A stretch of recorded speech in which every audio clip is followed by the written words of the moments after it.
Home is a green hill, home is a wind, blowing betrayal far, far away.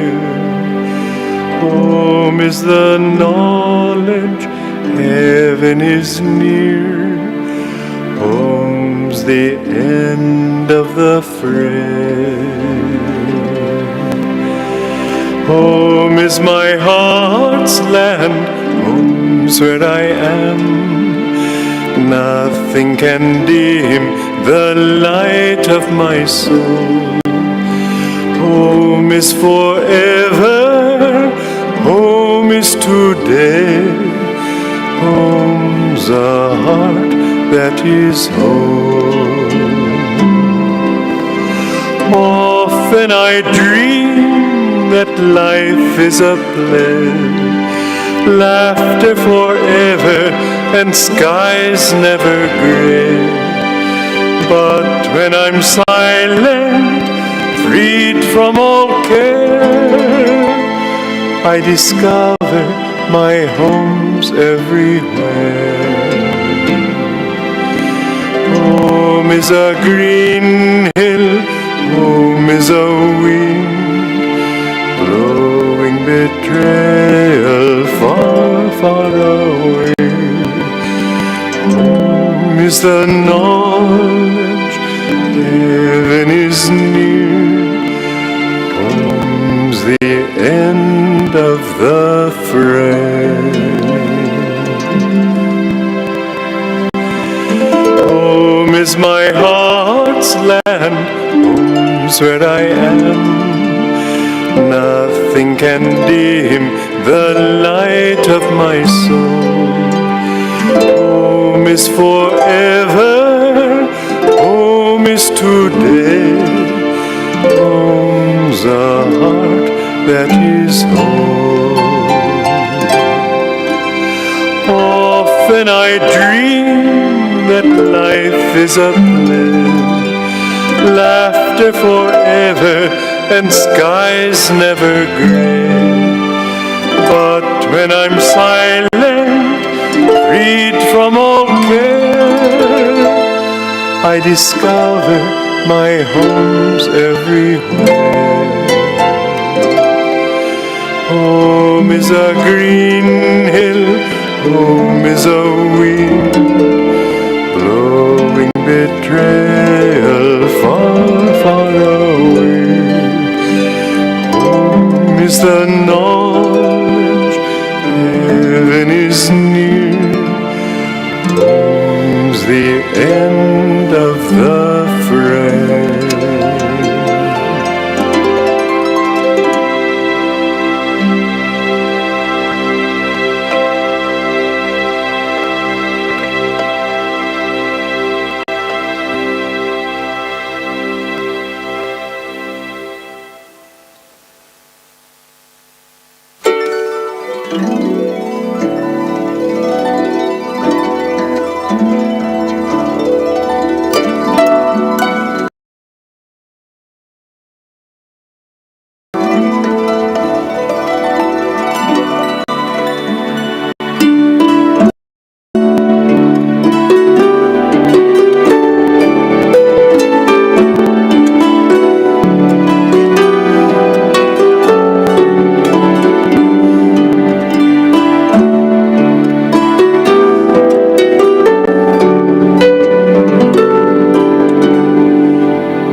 Home is a green hill, home is a wind, blowing betrayal far, far away. Home is the knowledge heaven is near, home's the end of the fray. Home is my heart's land, home's where I am. Nothing can dim the light of my soul.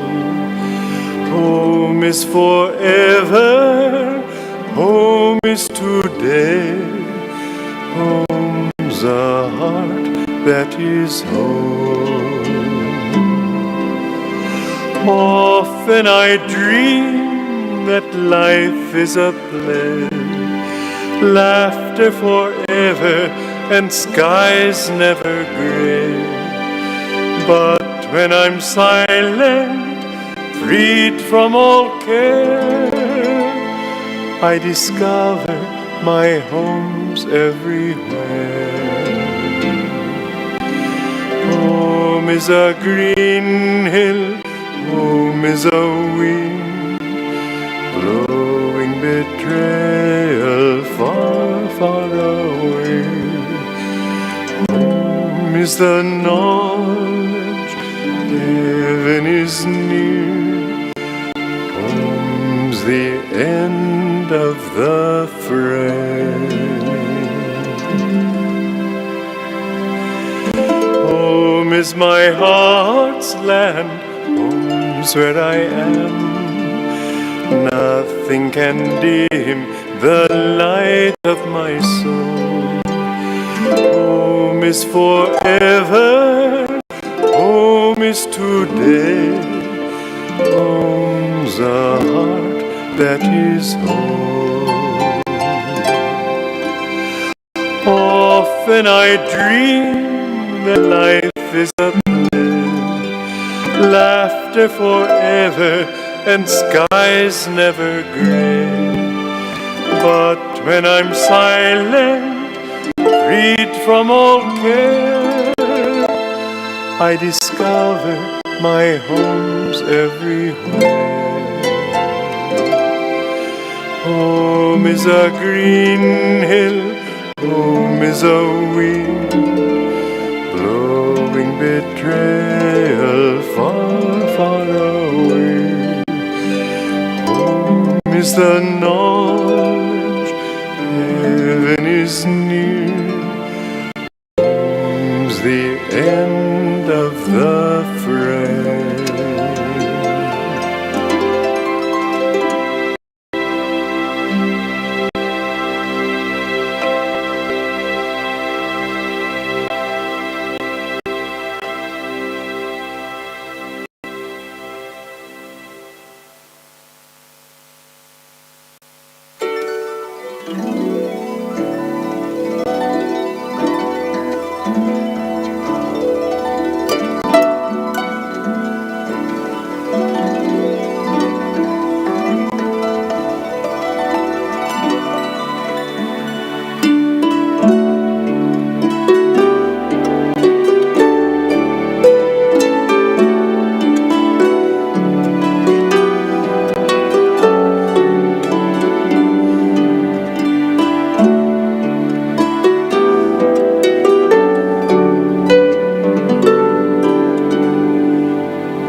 पहले decide कर लो।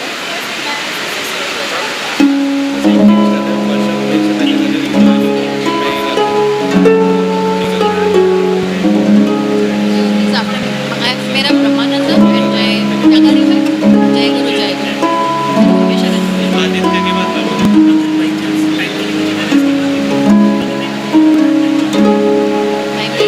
Time नहीं है 10:25 ये बोला नहीं करो because एक prefer time रखते हैं जाएंगे हम ये सब उठा के भागेंगे का माइक्स लगेगा आपको क्वेश्चन लेके वो वाला हट नहीं होता जरा आप लोगों में वो अपना अलग बज रहा था।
किसी को फोन करो ऊपर से सबको नीचे भेजो।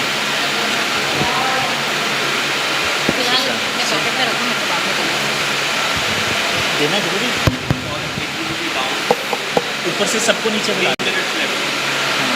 Call everyone.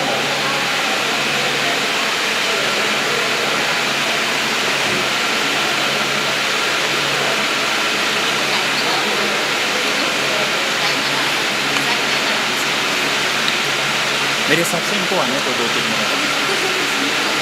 हेलो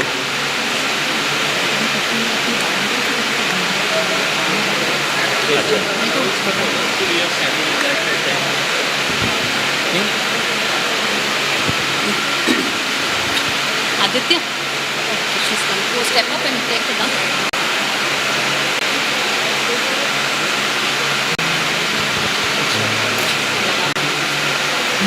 टाइम हो गया 10 बजे तक।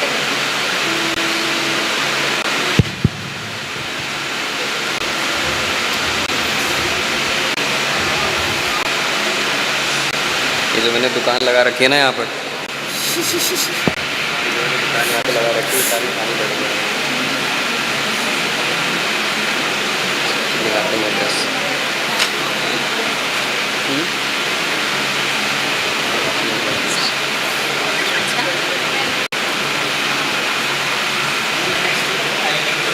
हाँ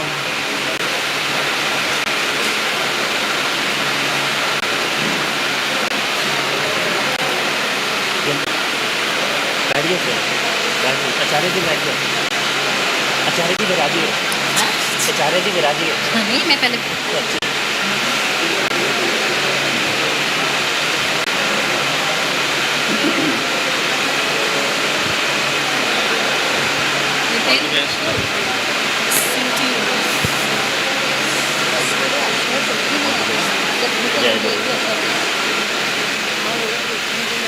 One double bread.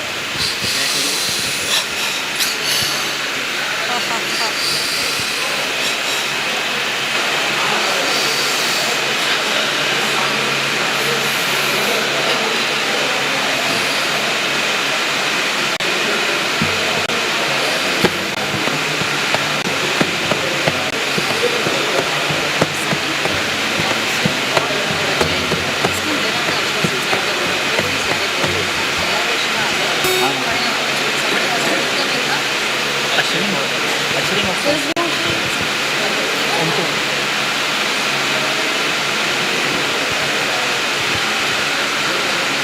ये उनको आपके सोफा पे बिठाना है ना. Namaste, a very good morning. And before I start, may I request everyone present here to switch off your mobile phones. Very important. And also, I understand we are all coming in still, not to move around too much so that not to disturb the flow of event. Okay? Having said that, now let's start. I welcome each one of you who is here, who is from Ananda. My name is Jayanti Natarajan. And we welcome all those new to Ananda. And we are waiting for our Nayaswamis to come and join us here. So it's a welcome to all of them and those joining us from other centers online.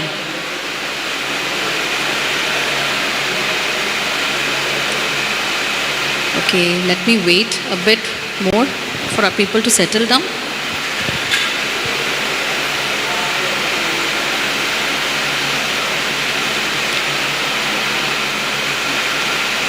Or should I wait? Make sure no one is standing outside there.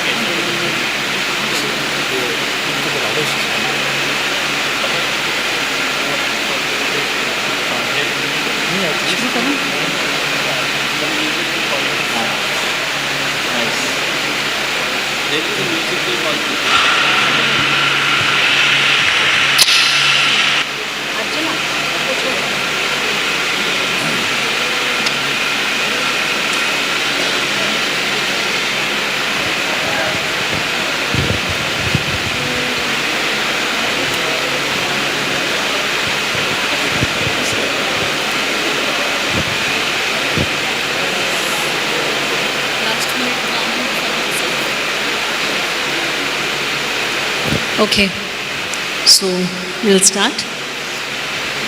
So I see many known faces here. There are some new faces, of course. So for those who are new to Ananda, I would like to briefly tell you about what Ananda Sangha is all about.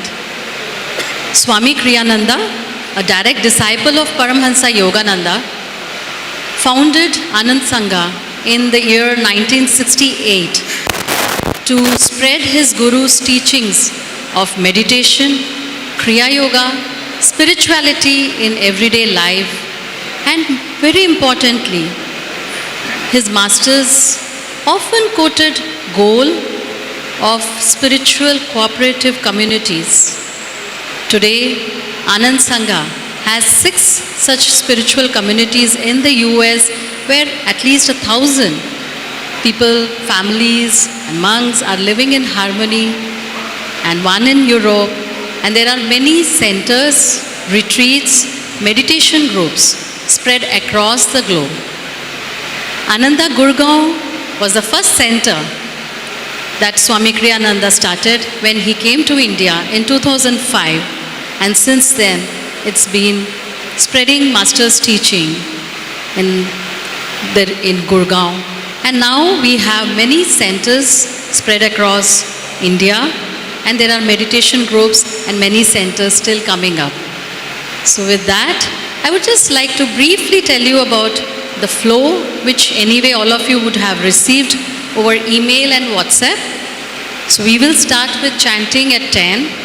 At around 10:30, Jyotishji and Deviji will be welcomed up. There will be diya lighting, and then the choir will sing, Ananda choir, about which Pranita will give more details, and then the discourse, and at 12 o'clock, everybody will have prasad together. So with that, we will start the chanting now. Thank you.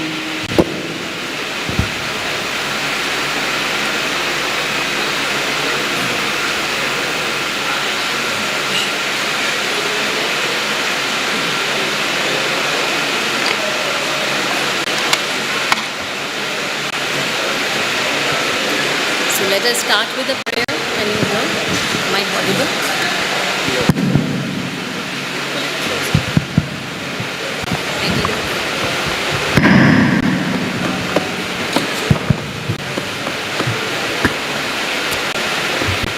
I request everyone to please settle down so that we can start the event.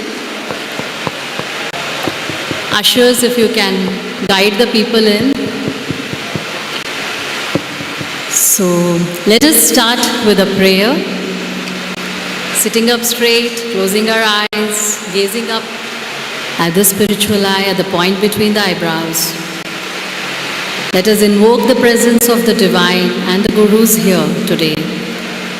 Divine Mother, Heavenly Father, Friend, Beloved God, Great Masters of Kriya Yoga, Jesus Christ, Babaji Krishna, Lahiri Mahashaya, Swami Shri Yukteswarji, Beloved Gurudeva, Paramhansa Yogananda Ji, Saints and Sages of all religions, dear friend and guide, Swami Kriyananda, humbly we bow at thy feet.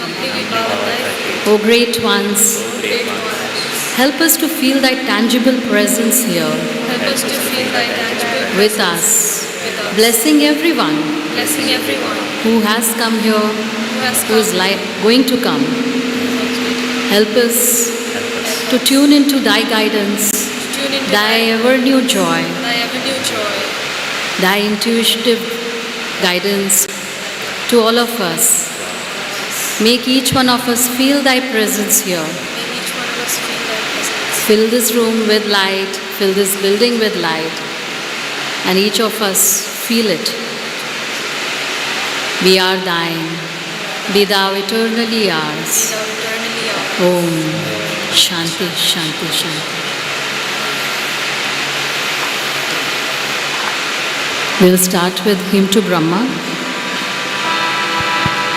Guru Brahma, Guru Vishnu, Guru Devo Maheshwara, Guru Sakshat Parabrahma, Tasmai Shri Gurave Namaha.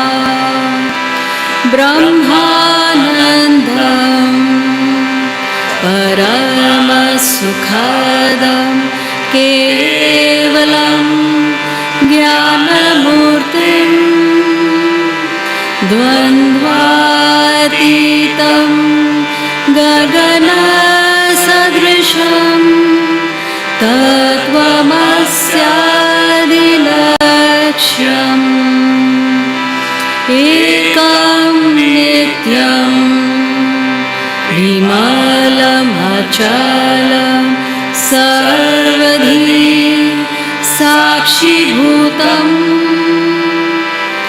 Bhavatitam Trigunarahitam Sadguru Tam Namami.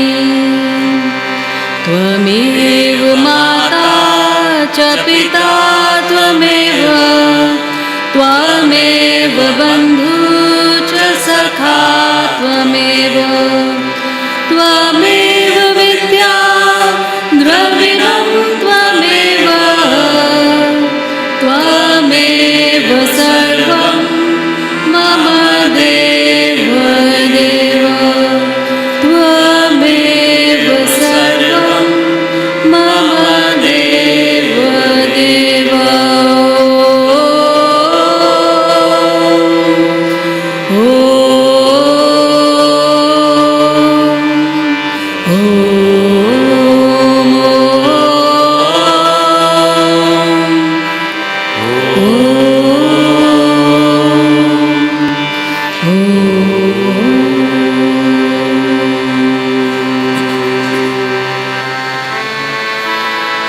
we're singing Jai Guru, Jai Guru, Jai Guru, Jai.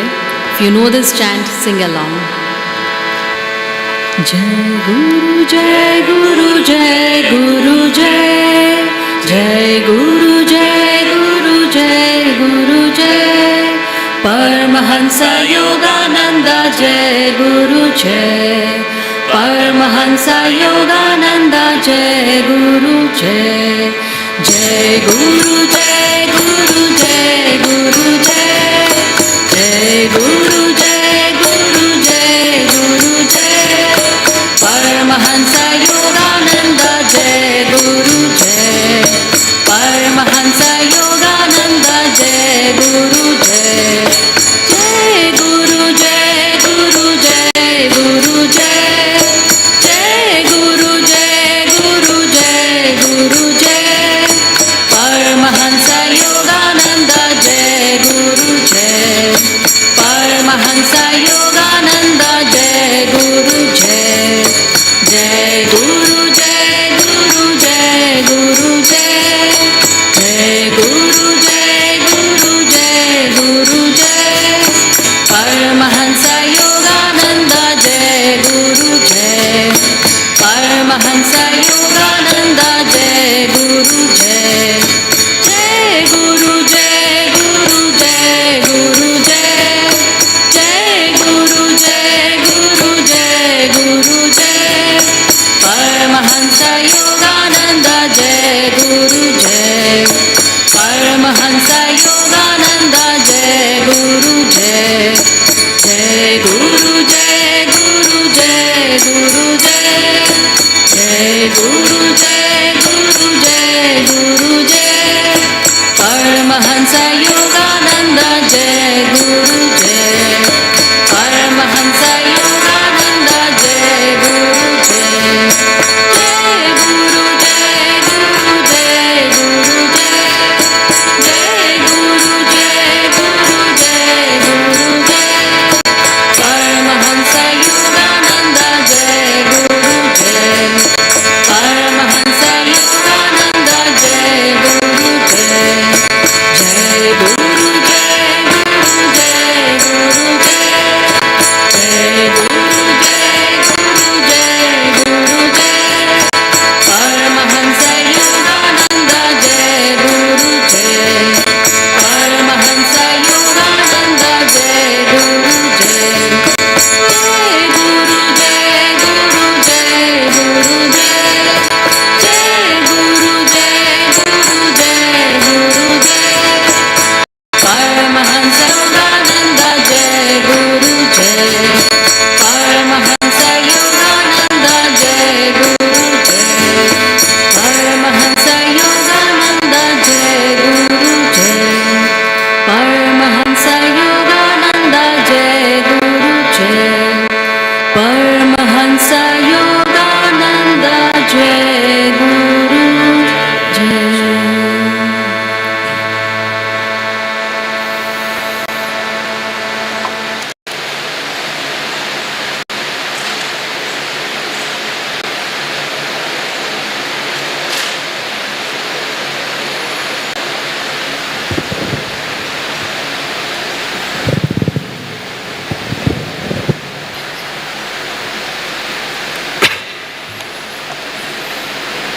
Next chant is Om Namo Narayana.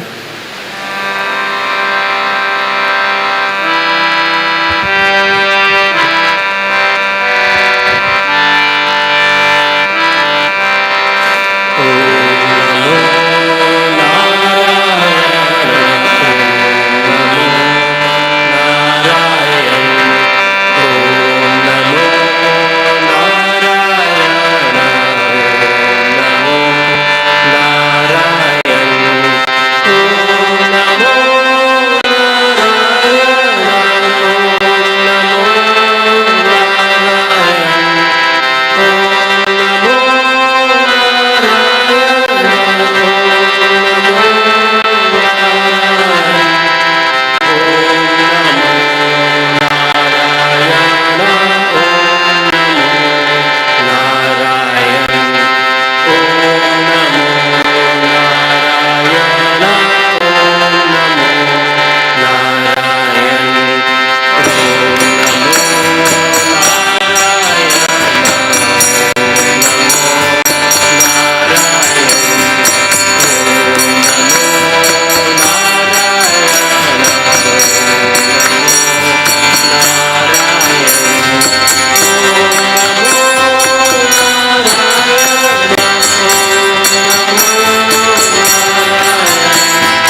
The next chant is, You Fill My Heart with Music.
Next chant is I am Om. O my Guru, come to me. I am Om, I am Om, I am Om, I am Om. Omnipresence, I am Om. All pervading, I am Om. All blessed, I am Om. Om, Om, come to me.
me, come to me, oh come to me. Om come to me, come to me, oh come to me. Oh my Guru, come to me, come to me, oh come to me. Oh my Guru, come to me, come to me, oh come to me. Oh my Guru, come to me, come to me, oh come to me. Oh my Guruji, come to me, come to me, oh come to me. I am Om, I am Om, I am Om.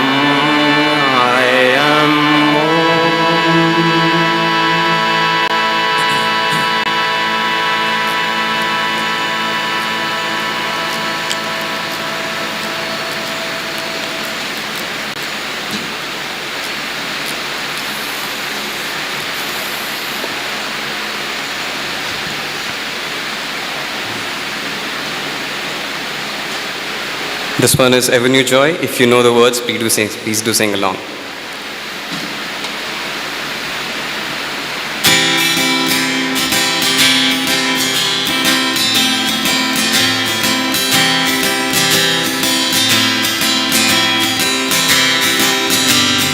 Joy, joy, joy, joy, Avenue, joy, joy, joy, joy, joy, joy, Avenue, joy, joy, joy, joy, joy, joy, Avenue, joy, joy, joy, joy, joy, joy, Avenue, joy, joy, joy, joy, joy, joy, Avenue, joy, joy, joy, joy, joy, joy, Avenue, joy, joy, joy, joy, joy, joy, Avenue, joy, joy, joy, joy, joy, joy, Avenue, joy, joy, joy, joy, joy, joy, Avenue, joy, joy, joy, joy, joy, joy, Avenue, joy, joy, joy, joy, joy, Avenue, joy, joy, joy, joy, Avenue, joy, joy, Anand, Anand, Nitya Navi, Anand, Anand, Anand, Nitya Navi, Anand, Anand, Anand, Nitya Navi, Anand, Anand, Anand, Nitya Navi, Anand, Anand, Anand, Nitya Navi, Anand, Anand, Anand, Nitya Navi, Anand, Anand, Anand, Nitya Navi, Anand, Anand, Anand, Nitya Navi, Anand, Anand, Anand, Nitya Navi, Anand, Anand, Anand, Nitya Navi, Anand, Anand, Anand, Nitya Navi, Anand, Anand, Anand, Nitya Navi, Anand. Joy, joy, joy, joy, Avenue, joy, joy, joy, joy, joy, joy, Avenue, joy, joy, joy, joy, joy, joy, Avenue, joy, joy, joy, joy, joy, joy, Avenue, joy, joy, joy, joy, joy, joy, Avenue, joy, joy, joy, joy, joy, joy, Avenue, joy, joy, joy, joy, joy, joy, Avenue, joy, joy, joy, joy, joy, joy, Avenue, joy, joy, joy, joy, joy, joy, Avenue, joy, joy, joy.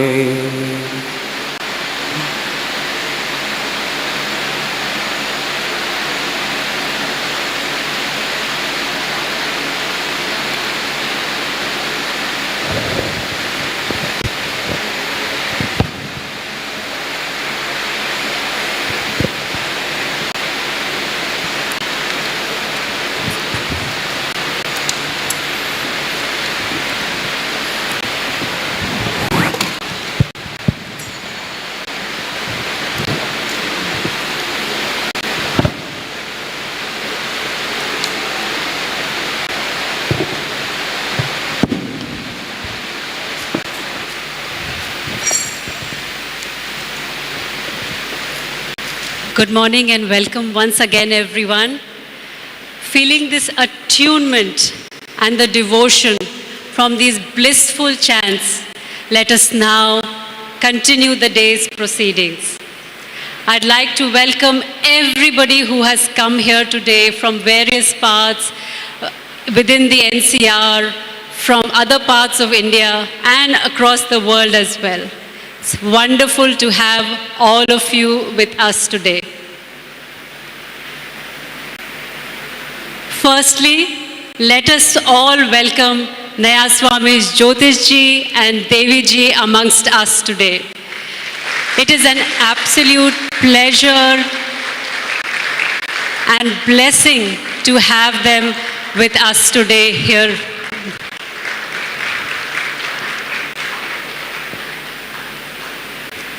Please be seated. Traditionally, in India, we start any event with lighting a lamp.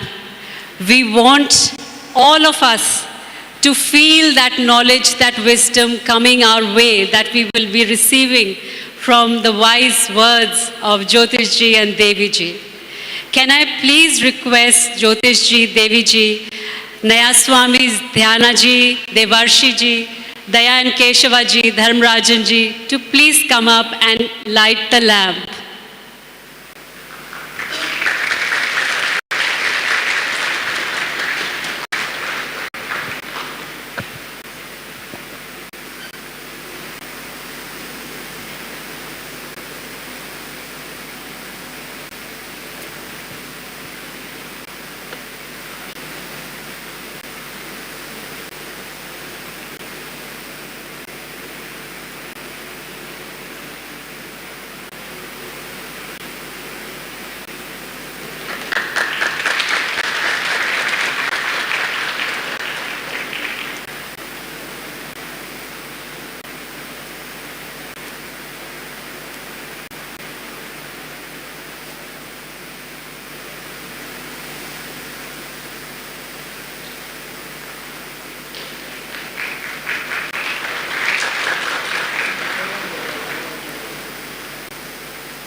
We would like to thank our spiritual leaders for not just dispelling light, dispelling the darkness from this room through this lamp, but also dispelling any darkness that is left in our hearts and mind. For all your teachings, your blessings, we are forever grateful.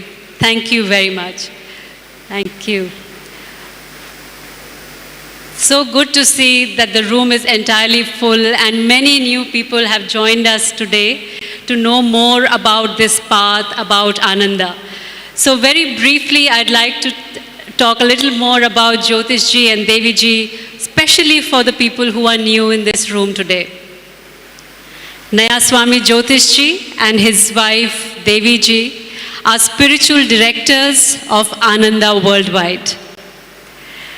They joined Ananda, in fact, they joined Swami Kriyananda in 1966 and 1969 respectively, and have been working with Swami Kriyananda to spread the work of Ananda across the globe. They were both named Kriyacharyas by Swami Kriyananda himself, and since then have been disseminating the practices of Kriya Yoga throughout the world and blessings many, many souls.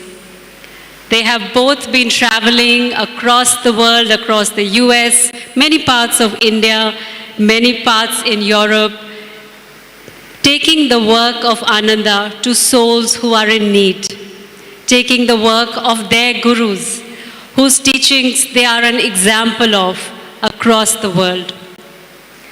They are also authors of many wonderful books on the topics of meditation and related topics, like 30-Day Essentials in Career, How to Meditate, Faith is My Armor, and I'm delighted that today we also have at the bookstore outside their latest book, which is Touch of Peace.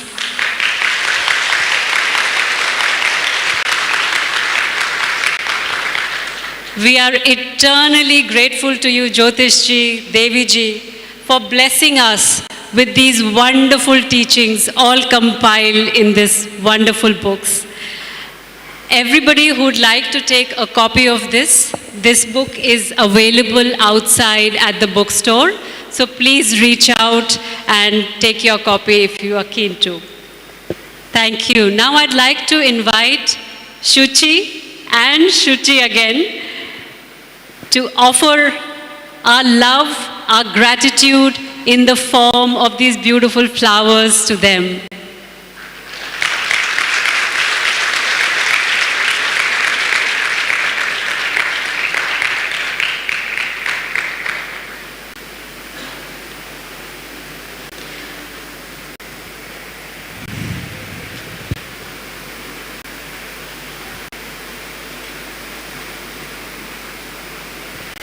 Visitors to Ananda have always said that one thing that really uplifts them, makes them feel like the world outside is so beautiful, is the music at Ananda.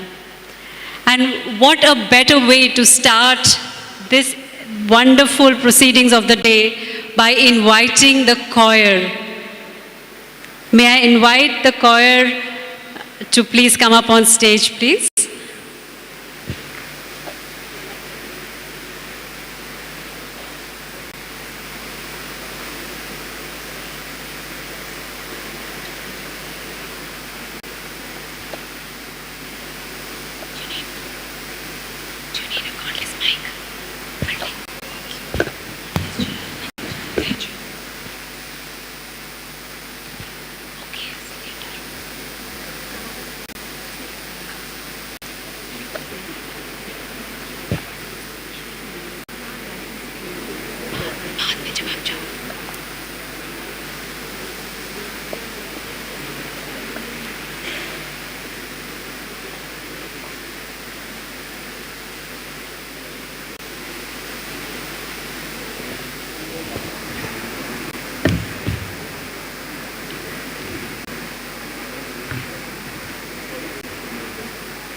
Okay, so one lady.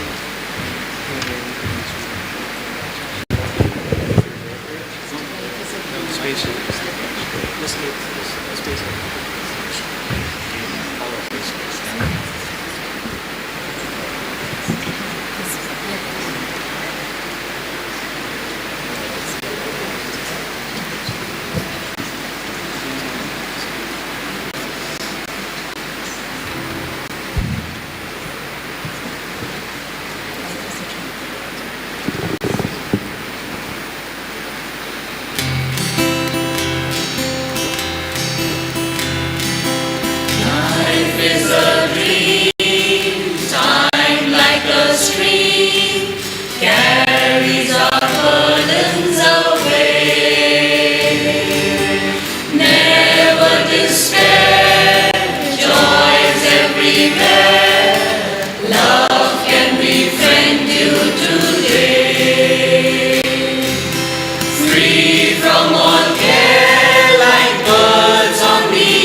Let us all join together to thank our choir singers for expressing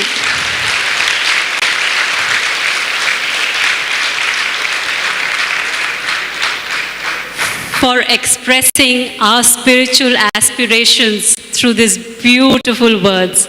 The soul is as free as the air.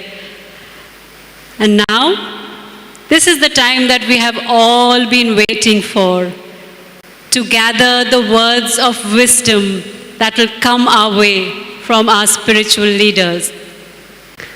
Maybe we'll give 10 seconds to clear up the mic just to make sure that when we have Jyotishji and Deviji talking to us, every soul who is in this hall and beyond is able to learn from their wisdom. May I now invite Jyotishji and Deviji after that for this talk.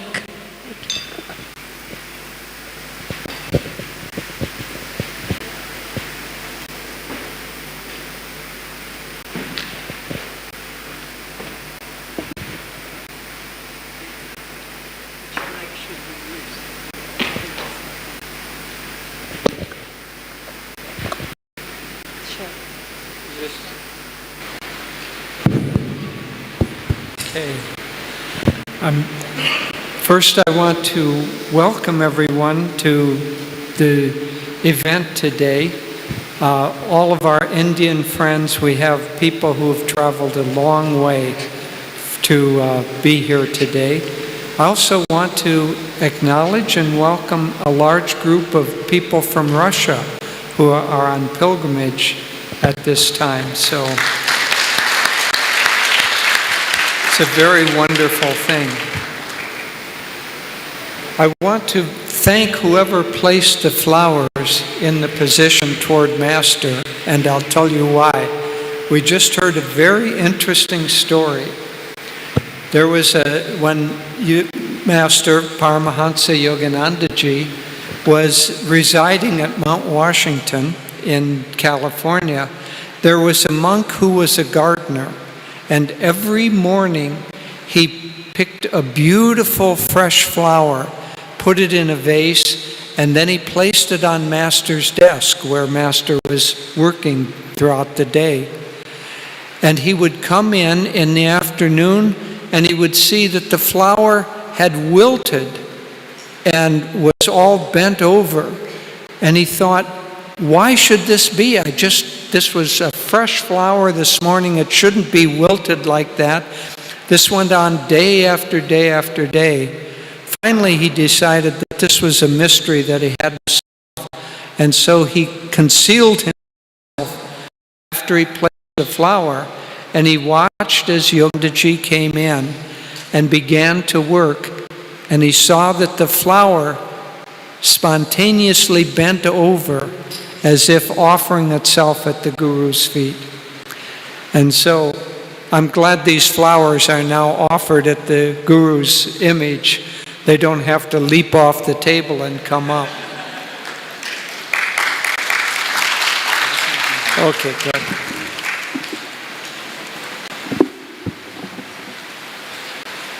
This topic of how to find true happiness is very central to all of us. In fact, Yogananda Ji said that everyone in the world is motivated by one single motivation.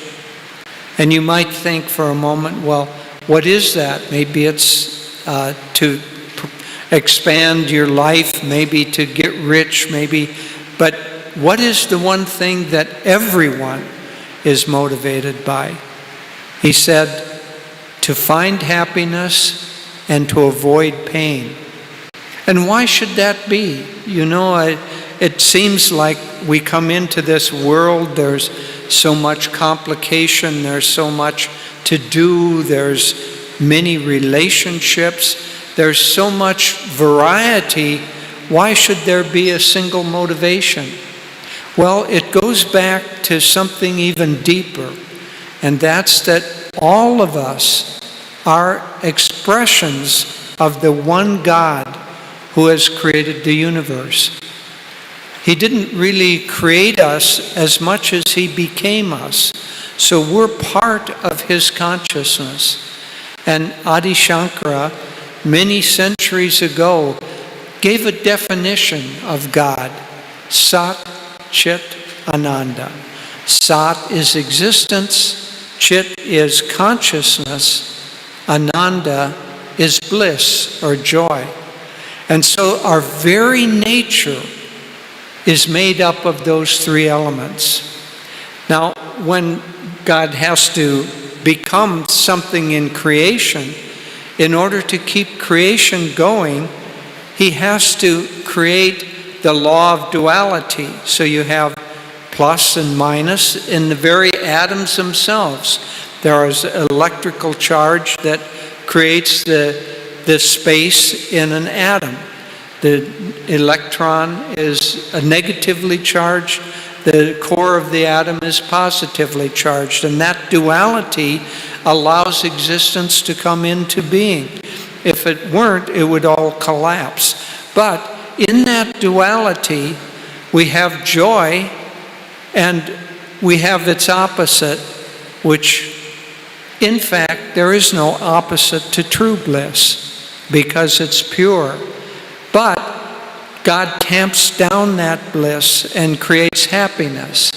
And so what we're really seeking is the bliss that is our own true self. But because of the way God has fixed this world, Yoganandaji said that this world has been created for our entertainment and education. And then he added wryly, but how few are either entertained or educated. And so we find ourselves caught up in the daily living and in the search for how to find the happiness that's motivating us. We can't go directly to bliss because, well, I'll get into that. That's really the subject of what I'm going to talk about. Just take it for now. We can't go directly to bliss. We have to go toward happiness. Happiness always, because it's in the world of duality. The ego is the center of our world of duality. Yogananda identified or defined the ego. Remember that soul nature is Sat Chit Ananda.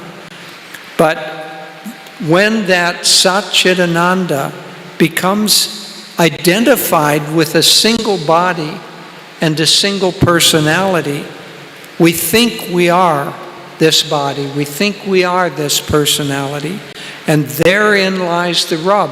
As long as that universal form of which we are made becomes condensed into a little tiny speck in this world of duality, then we become subject to the laws of duality. And the laws of duality pertaining to happiness is that as long as you seek happiness, you are going to have to experience the opposite, which is unhappiness. And so we keep searching and searching for something that will give us happiness.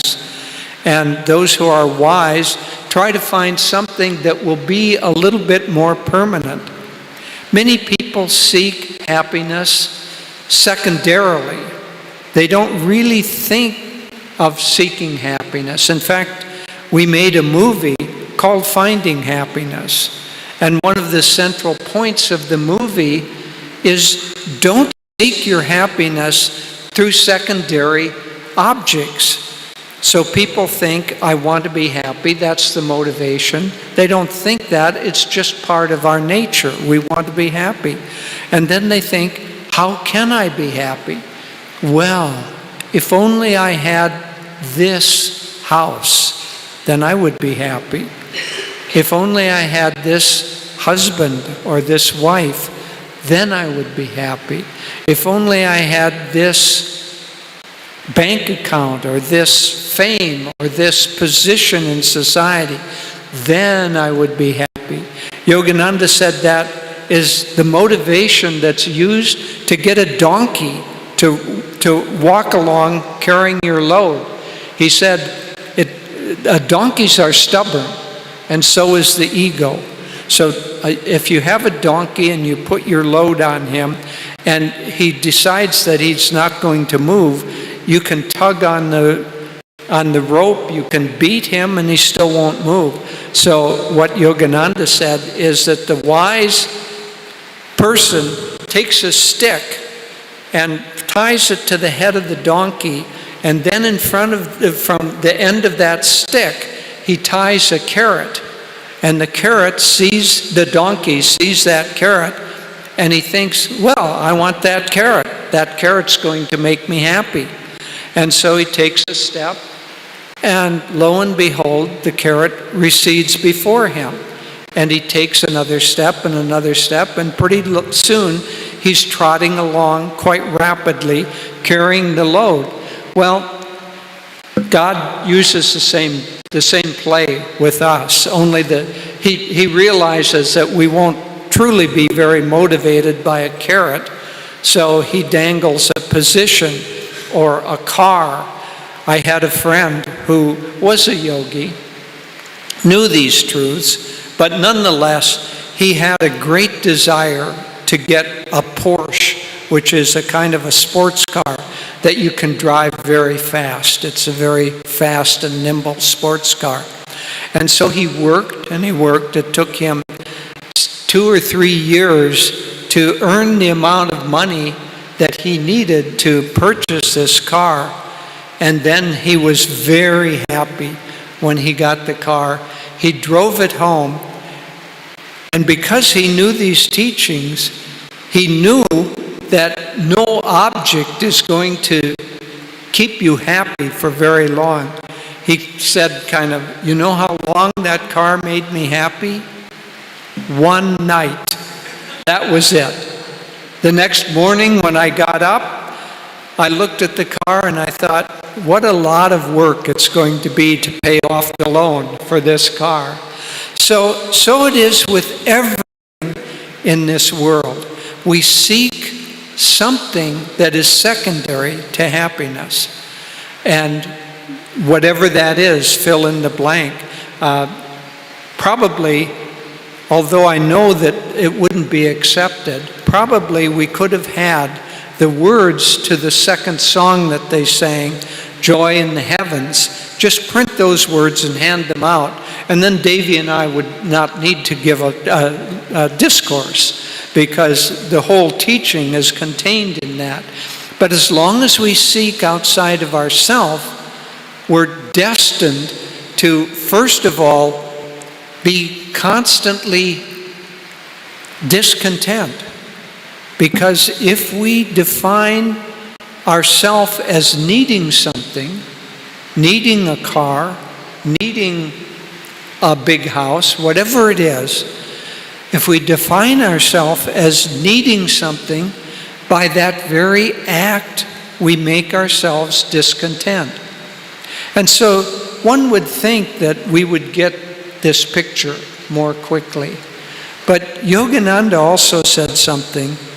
He said that imagine a wave. So happiness is when the wave is at a crest and everything is moving up, everything is joyful, everything is just wonderful. But what happens? Inevitably, it reaches the point where that crest crashes back down. And so, seeking happiness outside of ourselves, we seek, we finally attain what we're after, and then after a little bit, it crashes back down. And then, inevitably, we're unhappy. We're unhappy perhaps because we have to pay off a loan, or because we realize that fleeting happiness is impermanent, and we're worried about losing it.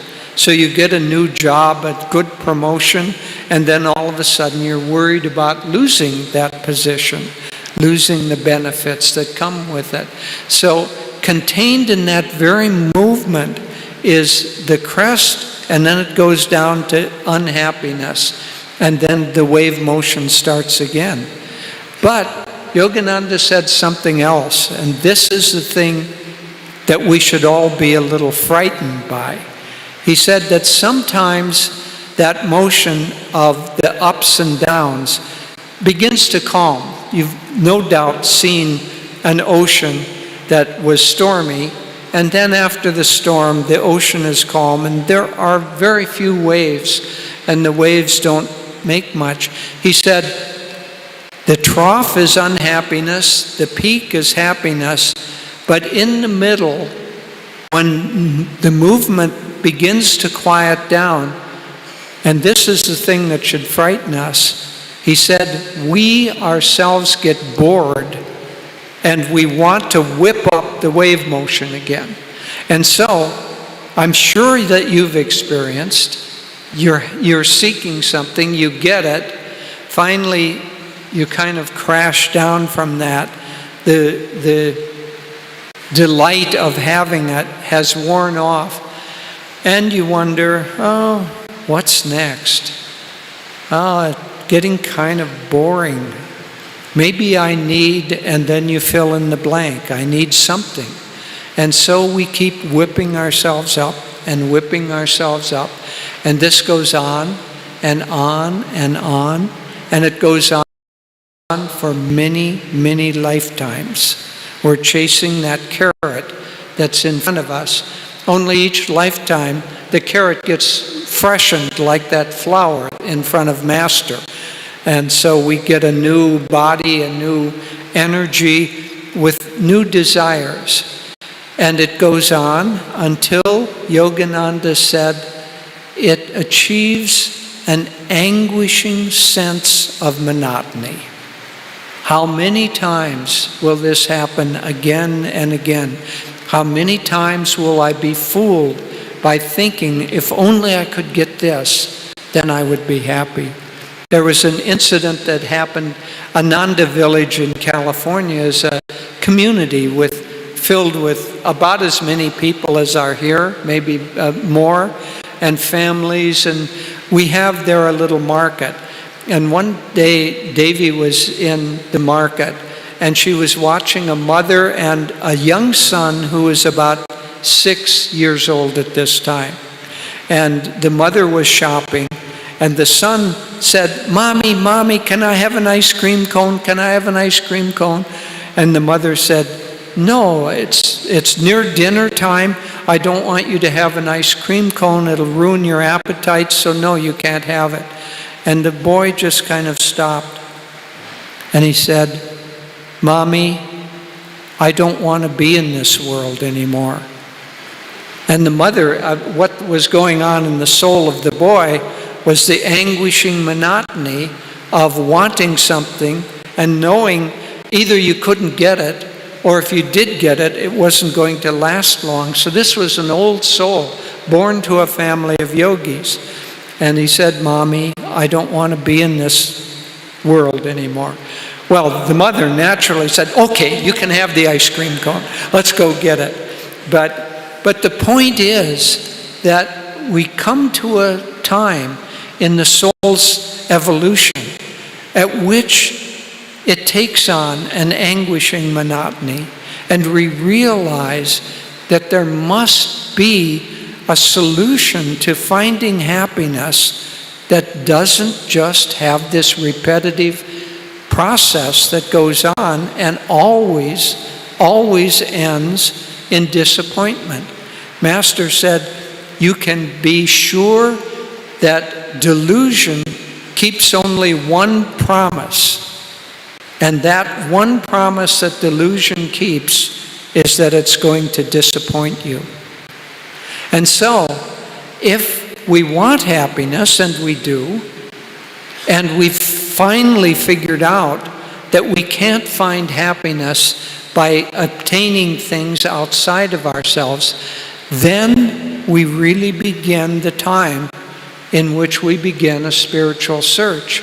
Because remember what we're really after. We aren't after anything outside.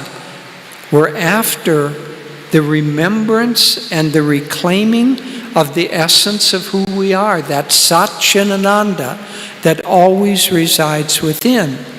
And so the first major step is when we begin to realize that this world does not work, and yet I am still unfulfilled, is we begin to look for somebody or something that can be a guide to us.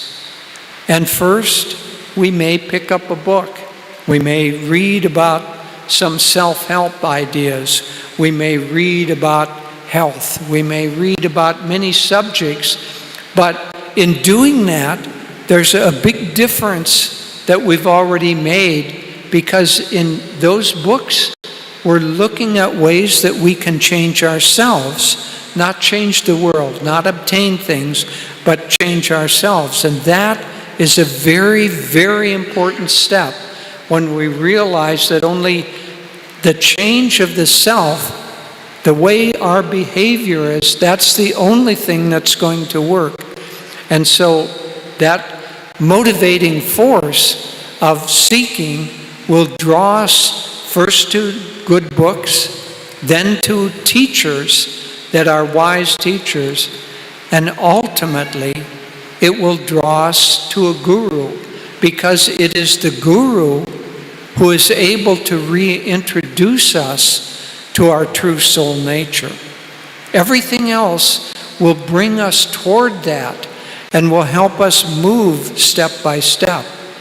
But we can't, when this inner process of finding happiness, we don't find happiness like an object. It's no longer a carrot in front of our nose that we can obtain. As we begin this inner process, we realize that happiness cannot be obtained by getting something. Happiness is like a seed that has to be grown from that seed into a plant. And that, so then instead of seekers, we become gardeners. And the master, the guru, is telling us how to grow the inner nature of our own being. And in that growth, in that seeking, a gardener can't just plant the seeds and then go back on a couch and say, I'm going to wait till they grow and become a big tree, and then the fruit will fall on my lap and I'll eat it. Our wonderful renunciates are starting a big organic farm near Chandigarh, and they realize that that methodology does not work. It takes a lot of work to grow a beautiful garden. And so the master gardener, the guru, is going to guide us. He's going to tell us, but we ourselves have to enter into a period of self-discipline, of hard work. There's no way around it. You cannot get to the goal of being free from delusion without hard work. And so you have to put in the effort. On this path, that effort is meditation and service primarily. Why meditation and why service? For this reason, remember what we're trying to find is our own self that is free from ego. So here's the real formula. I want you to remember this, please. The less you have of ego, the more you will have of happiness. The less you have of ego, the more you will have of happiness. And there are two ways that are prime above anything else to find that. One is meditation, because as we still our mind, we begin to get in touch intuitively with our soul nature. And in that soul nature, we find everything that we're looking for, because it is really our soul nature that we are looking for. And so if we wanted position, we wanted power, we find in our soul nature that there's power but not power over things, power over ourselves. If we sought relationships, love, if we sought to have friends and a spouse and a family, what we're really seeking is love in our own self. The very existence of God has different qualities, different, just as a ray of light has a spectrum of the rainbow colors. God comes into nature with a spectrum of qualities. And so love is part of our own eternal nature. And the love that we seek outwardly through others, in meditation, in the quieting of the mind, in the connecting intuitively with our soul nature and with God, we find we don't need to seek love because we are love. It's part of our very being. And so with wisdom and joy and light and sound, all of creation, we begin to find that what we are seeking is not only within us, but it is us. This is our very nature. We don't have to import it from someone else. So meditation is just the calming of the mind and concentrating. Yogananda Ji defined it. Meditation is deep concentration on God, Satchidananda, or on one of God's qualities, these different aspects. And so when we meditate on that, our egoic separation begins to fall away because we find that this is who we are. And happiness becomes not only available to us, but it becomes, because we know that it's within, it becomes a perpetual choice that we make. We can simply choose to be happy. Choose to be happy at any time whatsoever, no matter what we're going through. There's, as Yogananda said, a joy appropriate to everything in nature, even grief, even sorrow. Underneath is an ocean of joy. So the other thing that is very helpful is service to others.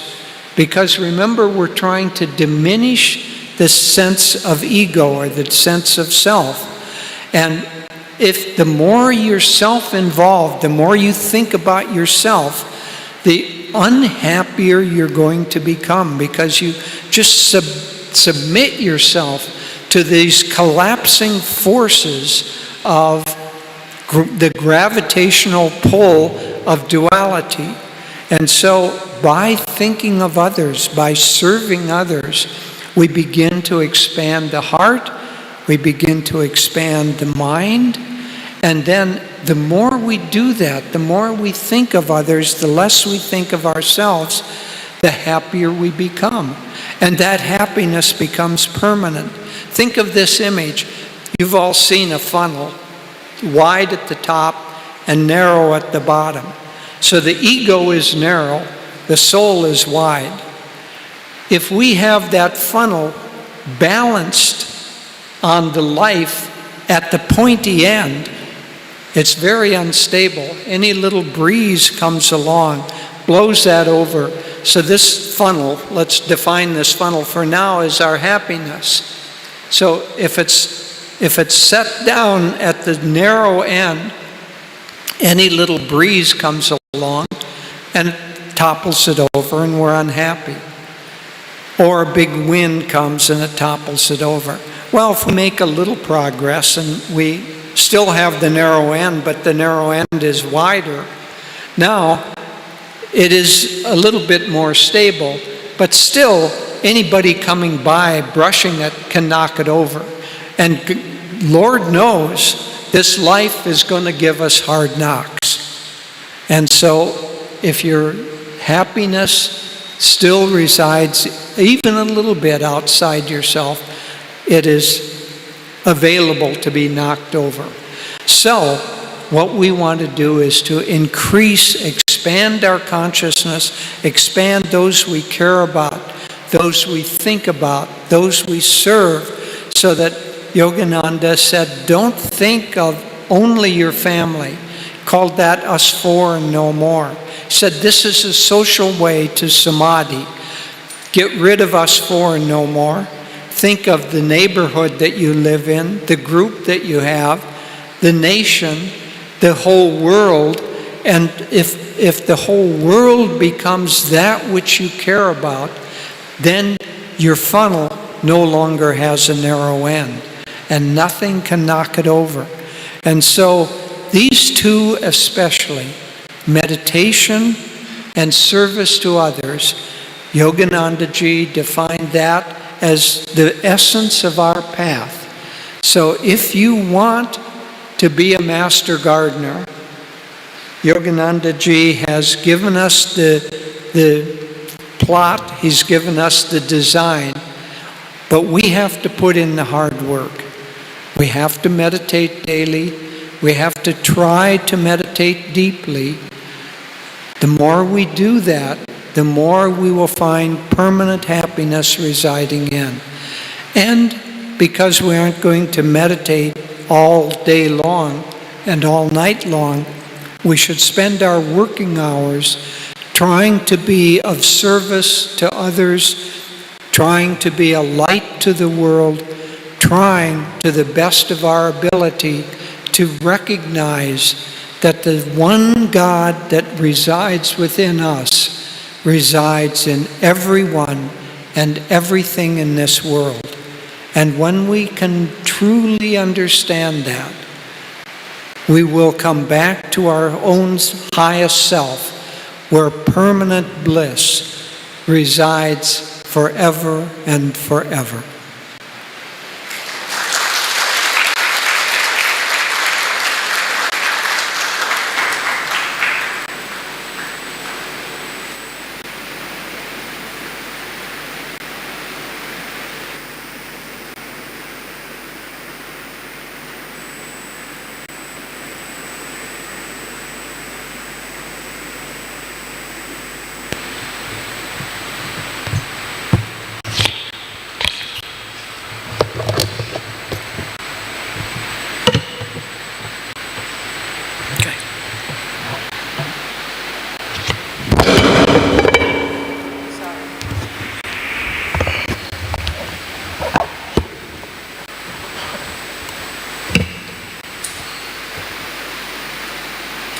Okay. So, good morning, everyone. It's so wonderful. Jyotish and I have not been able to come to India for 3.5 years, excuse me, due to the pandemic.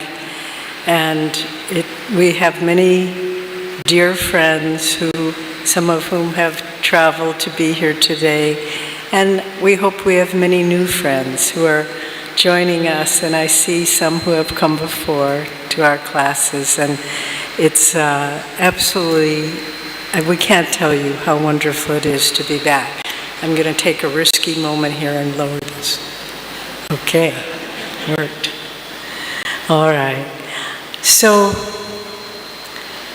our topic is, if you've been paying attention, is how to achieve true happiness.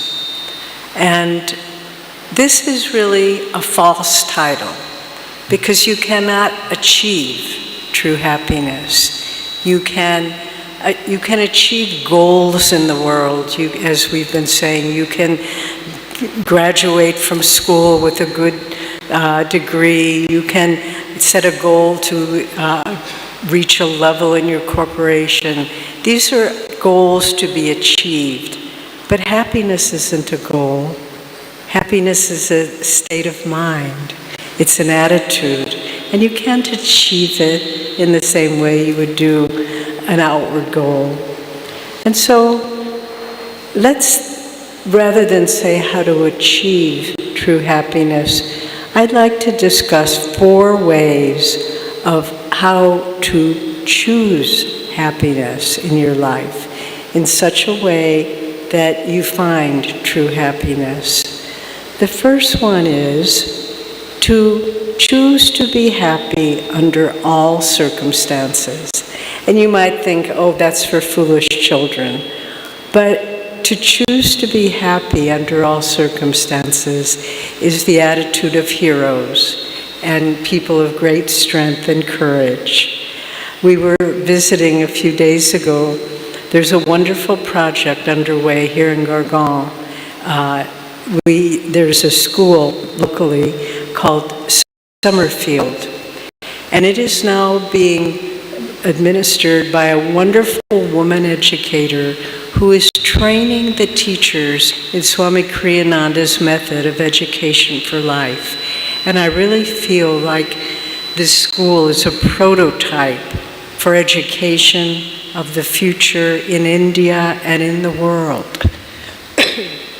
We have such schools in America, in Europe, and now the time, we've tried it before, it wasn't the time yet, but now I think the time has come where education based not on goal-oriented, not on performance, not on test grades, but education based on training values, training people in how to get along with each other, training children in how to be happy. And we were touring this school a few days ago, and this woman, her name is Amita, who is in charge. She has a favorite children's illustrator and author, a Japanese man, Kobe Yamaha. I never had heard of him before. But on the wall was painted this wonderful saying, and it said, "Don't expect life to be easy or better or always making you happy. Learn to be happy now, and you will come to realize whatever the day or the time, it is always that now." And that's the beauty of it, that the now is Swami Kriyananda says it in one of his songs, there's joy in the heavens, we sang it, why wait for tomorrow? You've only this moment to live. We've only this moment to express joy or happiness. And so if we're looking for that elusive future, it never comes. But if we just stop right here, Jyotish tells the story of when Ananda was first getting started. And Swami Kriyananda had, in America, he had bought a small piece of land. And he was always a visionary. And he wanted the first buildings on this land to be geodesic domes, designed by the architect Buckminster Fuller. And so Jyotish, and with helping Swami and a couple of others, they had spent all day trying to put up this simple geodesic dome. But they didn't really know what they were doing. And at the end of the day, they'd finished it and they were so happy, but then piece by piece by piece, it started to collapse until finally at the end of it just was collapsed in a huge pile of broken wood and splinters. And Swami just didn't say anything. They made a simple dinner, and then they just had sleeping bags and they laid down under the trees. And in the morning, Jyotish could hear Swami muttering something to himself. And he thought, oh, he must be so disappointed. He must, he worked so hard and all his efforts came to naught. But then Jyotish said he kind of leaned over and he could hear what Swami was saying to himself. Joy, oh joy, joy, oh joy. The heaven within us that nothing can diminish. We will all stand on the broken shreds of our life in one way or another, whether it's through death or loss or whatever it may be. But if in the middle of that we can simply say, oh joy, oh joy.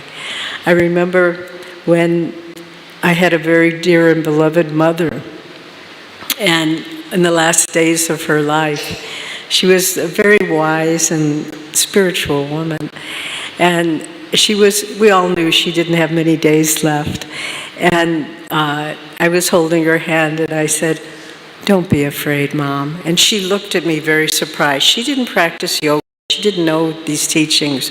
But she said, "I'm not afraid. This is my next step." And she said, "But I'm going to be looking down on you kids, so you better behave yourselves." I said, "Okay, Mom, okay, we'll be good." But I was 40 years old at the time. But in any case, even in moments like that, you can find the ability to find joy within yourself. So choice number one, no matter what's going on, you find a way to stand firm on your feet and say, "I affirm joy." Master said, the yogi should be able to stand unshaken amidst the crash of breaking worlds. We can do this if we choose to do it, if we choose a victim consciousness in life. "Oh, poor me, look what they did to me, they didn't think of me." We will never be happy. But if we choose, no matter what, I will find peace of mind, I will find happiness in exactly this moment. You realize at first it takes effort, but then it becomes a way of life. And it doesn't take effort anymore. So that's the first choice. The second choice to find happiness is to choose self-transformation. Each one of us has qualities, past tendencies, samskars, memories, whatever it may be. Oh, hello, Amita. I'm glad you're there. I didn't see you, but I wanted to share that quote anyway. Thank you. We all have these tendencies. I could name mine. I expect you could name yours. And what are these? These are qualifications we place on our own happiness. I will be happy when that person starts acting nicer. I will be happy when I no longer have to work so hard. Whatever it is in your mind, and you need to look at that, and you need to rip those things out. We were having a satsang in Panchil Park Ashram the other day, and this lovely image came to mind because I love gardening too, and I love working with plants.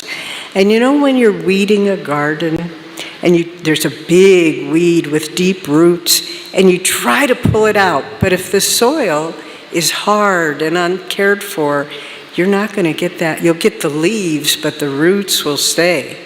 And the roots will sprout, and you'll get an even bigger weed. And so it's up to each one of us. Be honest. Self-honesty is the first step on the path to God, honestly. And if you're honest and say, "This is my problem," and every time that thought starts coming, Master talked about the grooves in the brain. Today we would maybe talk about neurological pathways or the program of the computer, but it's that matrix that clouds our ability to experience the true joy within us. And we need to be vigilant about this and choose to change ourselves. So how do we get those dark, big weeds out? We have to water the soil. Water it with openness to God. Water it with devotion. Water it with the desire to be different than what we are.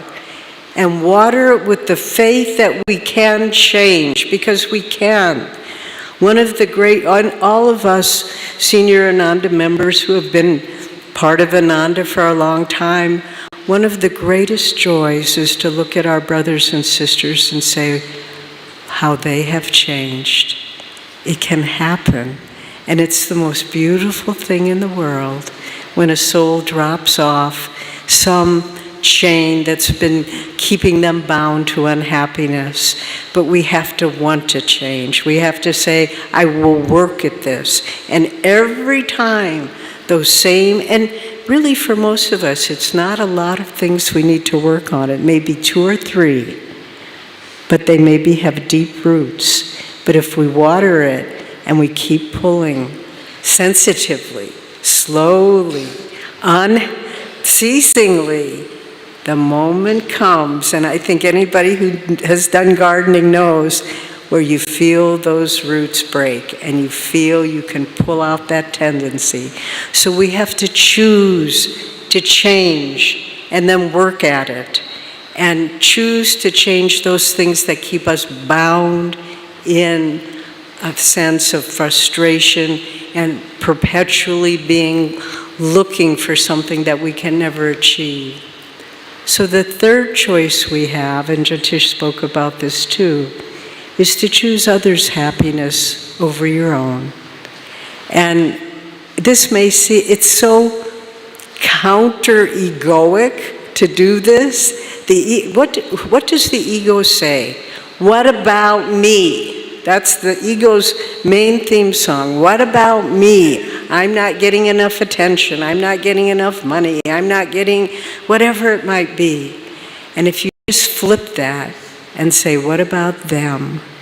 You know, we have this beautiful work serving the widow mothers in Vrindavan, and some of our helpers, our staff are here today. And the way that amazing work got started, where thousands of homeless mothers, widow mothers in Vrindavan every day are fed and housed and loved and cared for. The way that work got started, one woman was in Delhi, wonderful devotee friend, was driving in Delhi, and she saw this old woman crying by the side of the road. She drove by, and then she told her driver, no, stop, turn around. And she talked to the woman, and she heard her story. And from that one moment of compassion, one moment, one person, thousands of people are being helped, and it's just the beginning. We're going to spread this kind of effort to many cities throughout India. And so one moment of compassion on our part, where we say, not me, I have enough, but them, they need more. And that begins flipping everything around. And the more we can serve others in this spirit, the more we are able to realize happiness. Some years ago, we have one of the projects for our schools in America, our high schools, Education for Life based, is we go to orphanages down in Mexico, very poor country, and we bring our high school students along, and we stay. I was one of the adults traveled one year. We stay in the orphanage with the children in this very poor area of Mexico. There were about 300 children in this orphanage, but amazingly quite happy. And they had 2 or 3 old women who were the cooks, and they would cook. Mainly what we ate were beans and tortillas. That was the diet pretty much 3 meals a day. And one day, 2 of my American friends said, well, we want to go pray in the nearby church. And I said, okay, I'll stay and help prepare the dinner. And the little lady who was the head cook, she didn't speak any English, only Spanish. But she pointed me to this little room. It was about as big as, it was like a 5-foot square. That was the room. And in the room was a huge pot like that of beans that were cooking, and they were on a burner. And there was no light in the room, no windows in the room. There was one little light bulb hanging down. And so I was stirring, and you had to keep stirring or else it would burn. So I was stirring and stirring and stirring. And at a certain point, my back was getting a little sore, so I put my hand down. There was a little counter behind me, and I felt something running up my arm. And it was cockroaches. All around me, there were cockroaches. And then I kept stirring, and tears of joy started pouring down my face, because I felt so free. I thought, this has nothing to do with me. It's just about serving other people. And I was so grateful to stand there in that hot room with the cockroaches and the one light bulb and the big pot of beans. And it was just the losing yourself in the thought of serving others. And this is a choice we can make. And it's one of the big steps in finding lasting happiness. And then finally, we need to choose to experience God's joy within us. Someone asked us recently, what's the difference between happiness and joy and bliss? And we said, well, there's not a difference, it's a spectrum. Happiness is that which is still affected by the duality of the world. Joy is the next step, when we choose always to express that and under all circumstances. But then finally, there's the bliss of God. And you may think, oh, well, that's kind of far away for me. But friends, it isn't. It's inside of you. All you need is to still the mind, still the heart, stop reacting, stop expecting, serve others, choose to change, all of these things we've been talking about. And Master concludes his magnificent poem, Samadhi, with the words, "From joy I came, for joy I live. In sacred joy I melt. 4 veils of solid, liquid, vapor, light, lift aright. Myself in everything enters the great myself. Gone forever, fitful flickering shadows of mortal memory. Spotless is my mental sky, below, ahead, and high above. Eternity and I, one united ray, a tiny bubble of laughter. I am become the sea of mirth itself." So this is a choice we have. We can do this. Master has come to show us the way, to give us these teachings, but as much as anything, to give us his grace, to break through the fitful, flickering shadows of mortal memory, and to find the sea of bliss itself. God bless you.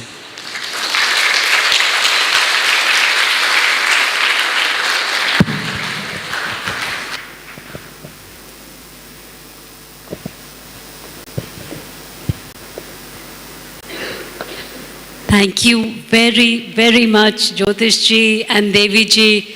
Let's have a huge round of applause for these wonderful souls.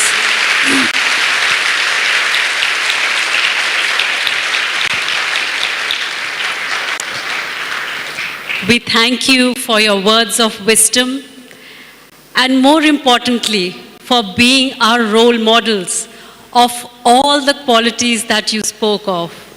Lesser the ego, more the happiness. We have always learned that from you. So thank you for gracing us with your presence, your vibrations. Thank you to all our spiritual leaders, all the monks who have attended and graced this occasion and made it really, really special for us. A big thank you to everybody who has attended today. If you are here for the first time and would like to learn more about how you can take this happiness in every single moment of your life, we are starting a new course on Learn to Meditate Level 1, the Path of Kriya Yoga. That's starting on 9th of October. It's a Sunday, the details of which will be available at the registration counter outside. So if you have felt the inspiration that many of us, almost all of us have felt today, please feel free to register yourself and learn more about the path that so many of us have benefited from. A big thank you to all the Guru Bhais who have come from so many parts in India. Our Guru Bhais from Noida, our Guru Bhais from Delhi, Vrindavan, and other parts, Chennai, and as Jyotishji also mentioned, from Russia and as well as Australia. It was an absolute pleasure to host this event for everybody. And once again, thank you very much to all the Nayaswamis. Dhyanaji, a special thank you. Without your guidance, we never do anything here. So thank you very much to everyone. Next.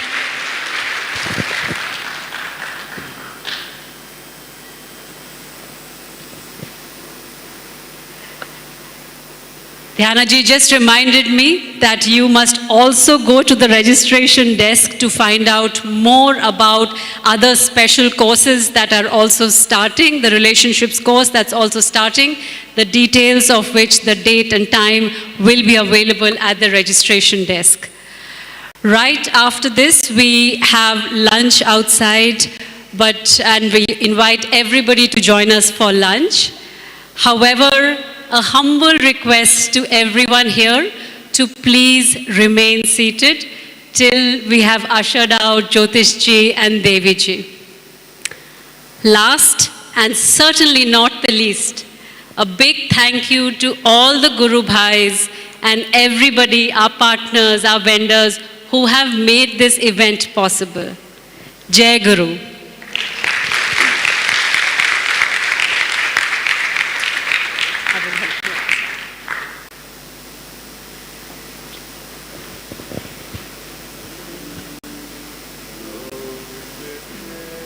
Thank you all.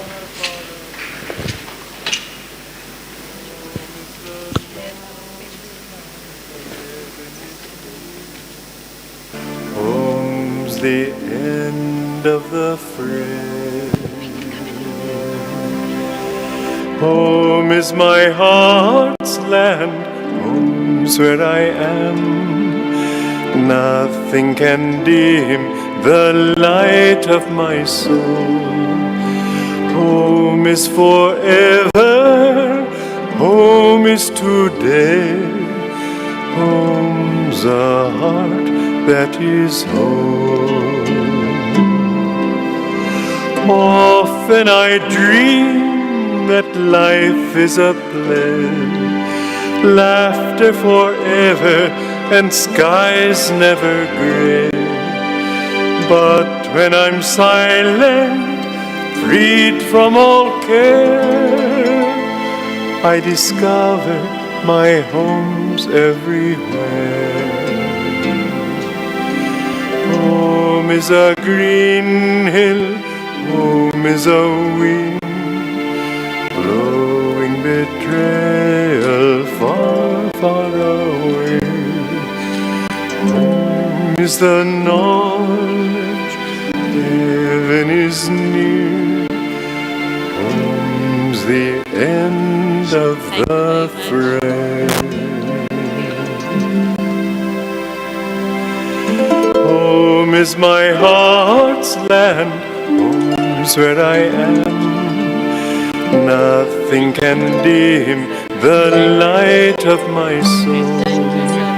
Home is forever.